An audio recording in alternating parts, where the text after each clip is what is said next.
ഈ സർക്കാർ വന്നില്ല എന്നൊന്ന് സങ്കല്പിക്കുക, കുറച്ചു നേരത്തേക്ക് ഒരു സന്തോഷം കിട്ടുമല്ലോ. ആ സർക്കാരിന്റെ ബജറ്റ് തുടരുകയാണെന്ന് വിചാരിക്കുക, അല്ലല്ല ഒന്ന് സങ്കല്പിക്കുക. ആ സർക്കാർ തുടരുകയാണെന്ന് വെക്കുക, തീർച്ചയായിട്ടും ഈ വർഷം ഒരു പുതിയ ബജറ്റ് ഉണ്ടാവില്ല.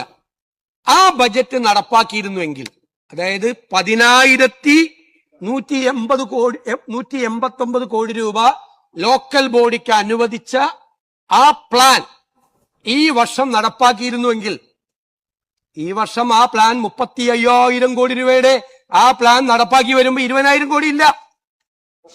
അപ്പൊ എത്ര കുറയ്ക്കേണ്ടി വരുമായിരുന്നു അറിയാമോ? 57% തുക കുറയ്ക്കേണ്ടി വരുമായിരുന്നു. ആ ബജറ്റാണ്, ആ പ്ലാനാണ് നടപ്പാക്കിയെങ്കിൽ 57% എന്ന് പറഞ്ഞാൽ എത്രയാണെന്നറിയാമോ? 5,750 കോടി രൂപ.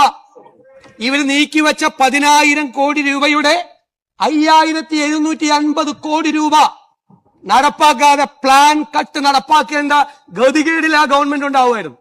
5,750 കോടി രൂപ പോയതിന് ഞങ്ങൾ പറഞ്ഞിട്ട് പൊതുസമൂഹത്തോടും നിയമസഭയോടും എല്ലാവരോടും പറഞ്ഞ് കാര്യം ബോധ്യപ്പെടുത്തി 1,533 കോടി കുറച്ചതാണ്.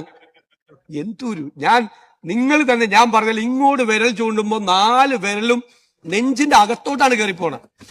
നെഞ്ചിന്റെ അകത്തോട്ട് കയറിപ്പോവാ.